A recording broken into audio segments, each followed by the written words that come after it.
British Empire actually, just so you know, slavers, they gave people that look like me their surnames, right? So we've also got the British education system that starts everything from slavery. We've got the fact that the British Empire made sure that they named black people with their surnames. So all of these things can be traced back, and of course we have the evidence, 200 years of clear-cut evidence. Here. Hold on a second, hold on. I'm answering your question. I'm answering your question, Rafe. You just spoke about the fact that why we keep focusing on the British. I'm telling you why.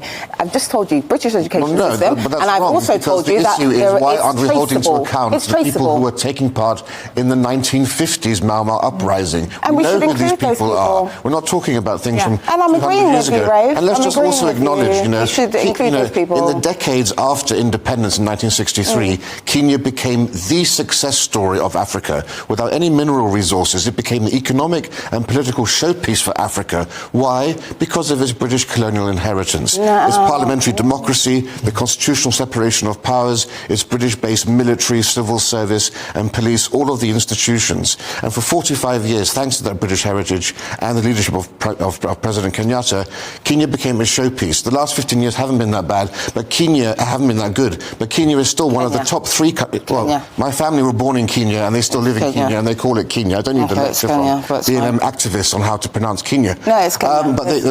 That's a British way of explaining it. Well, so that's the difference, right? So you were born in Kenya. I wasn't born in Kenya. I was born here. Kenya, but so the British pronunciation is actually family Kenya. Were actually. Thanks so much. Well, the British education system tells you that you should pronounce it as Kenya. Just so you know, I went through it. Thanks so much. And I'm glad that you told me that, because it's just like people in the West calling it Mumbai when all Indians say Bombay. All right, we don't need to have this revisionist. This is why it's so important to experience lived experiences. Thank you, Eamon. Sorry. When you come in here, you were basically saying, look, it's a simple thing to do. It's the right thing.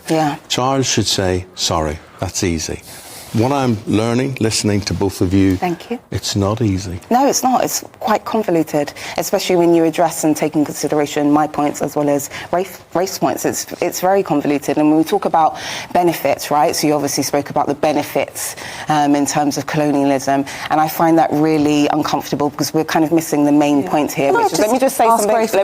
Can I just finish my point, please? Let's just talk about benefits, because that's your main point here, right? So in terms of benefits, well, first and foremost, you cannot say that black people benefit from colonialism and slavery. That would actually...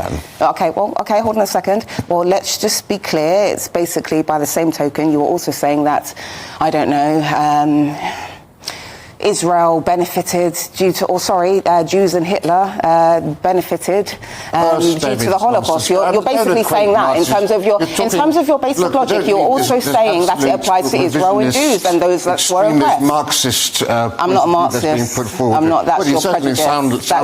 But that's your prejudice. Kenya benefits hugely from its colonial inheritance. Britain just gave in 2022 £100 million of investment. Canada that same year gave £40 million investment. Why? Because of their British Commonwealth associations and British Commonwealth links. The top three countries in Africa for $1 million investments are Nigeria, South Africa and Kenya. What's the common link there? All former British colonies.